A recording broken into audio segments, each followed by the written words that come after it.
Assalamualaikum warahmatullahi wabarakatuh. Perkenalkan, nama saya Fadil Kolbi Hadi dari jurusan Ekonomi Syariah angkatan 2023 dengan NIM 23 10 11 60 50. Hari ini saya akan menjelaskan terkait jawaban saya pada saat UAS.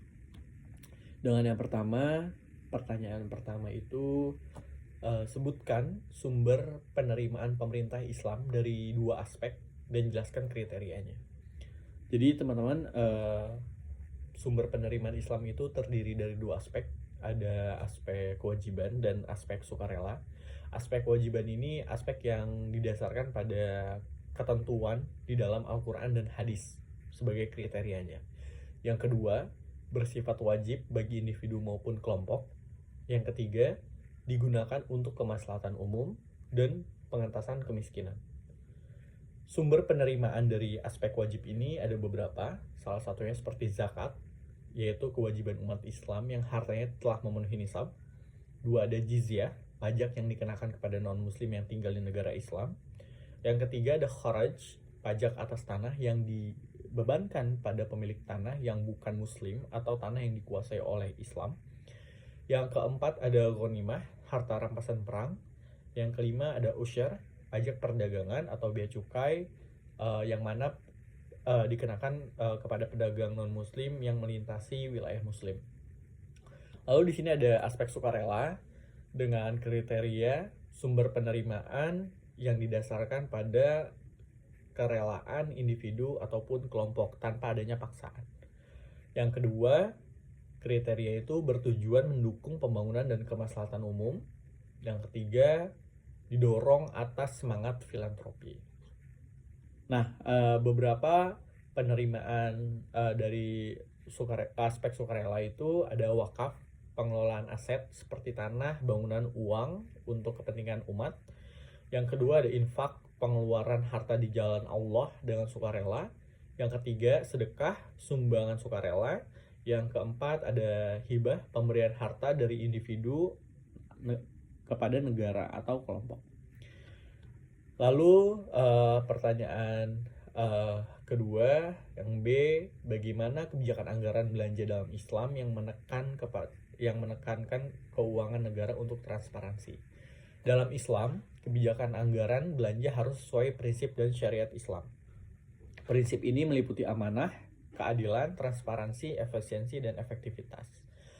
Pada strateginya, prinsip Islam diterapkan pada kelayakan anggaran dengan yang pertama, pengelolaan dana terbuka dan bertanggung jawab, harus adanya audit tax, prioritas anggaran, dan pengelolaan yang ketat. Strategi ini dapat menekankan transparansi keuangan dan keadilan yang merata sehingga efisiensi dari pengelolaan keuangan negara itu dapat optimal. Lalu pertanyaan yang ketiga, ada jelaskan isu ekonomi yang saat ini mengenai anggaran belanja yang sudah ditentukan melalui APBN yang menjadi instrumen utama dalam implementasi kebijakan fiskal. Isunya, saya akan membahas isu yang pertama dari sumber penerimaan berupa pajak. Jadi banyak negara yang mengklaim ketergantungan pada sumber penerimaan berupa pajak. Pajak yang nilai volatilitasnya rentan dapat mempengaruhi harga komoditas di suatu negara. Konteks ini Indonesia. Contohnya, Indonesia menghadapi tantangan dalam mengelola APBN pada masa pajak yang masih rendah, yaitu 12%. Masalah ini menimbulkan dampak negatif yang mana negara mengalami kesulitan dalam membiayai pengeluaran publik secara mandiri. Selain itu, Indonesia juga ketergantungan terhadap hutang akibat dari pajak yang didapatkannya masih rendah. Lalu, pertanyaan berikutnya, nomor 2, sebutkan 2A, sebutkan 3 fungsional dalam pembiayaan pemerintah. 3 fungsi pembiayaan pemerintah itu ada fungsi alokasi, distribusi, dan stabilisasi. Fungsi alokasi sendiri bertujuan mengalokasikan sumber daya agar dapat memenuhi kebutuhan publik yang tidak disediakan oleh pasar. Yang kedua, fungsi distribusi. Pemerintah menggunakan pembiayaan untuk mengurangi kesenjangan sosial ekonomi. Lalu fungsi stabilisasi pembangunan pemerintah digunakan untuk menjaga pembiayaan pemerintah digunakan untuk menjaga stabilisasi ekonomi, terutama ketika terjadi ketidakpastian. Lalu pertanyaan yang B, bagaimanakah susunan kegiatan untuk mencapai kesejahteraan ekonomi? Jelaskan setiap karakternya. Susunan kegiatan untuk mencapai kestabilan ekonomi itu yang pertama ada produksi, proses menciptakan barang atau jasa untuk memenuhi kebutuhan masyarakat.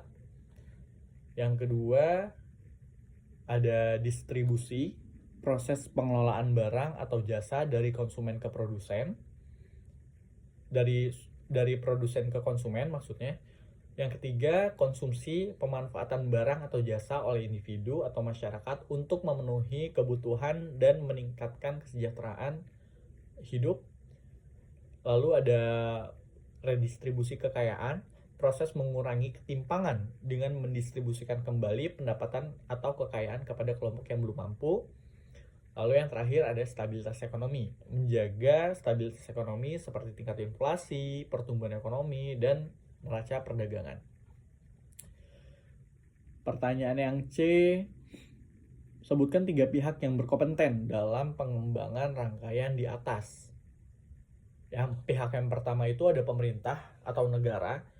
Negara berfungsi sebagai pengatur dan fasilitator pelaku usaha atau produsen. Yang kedua ada pelaku usaha atau produsen, yaitu fungsinya menghasilkan barang atau jasa yang dibutuhkan oleh masyarakat. Yang ketiga ada masyarakat itu sendiri sebagai konsumen, masyarakat sebagai penggerak roda ekonomi melalui pembelian barang atau jasa.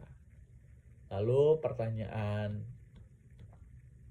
yang D, pertanyaan yang terakhir, hutang sebagai pembiayaan atas deposit untuk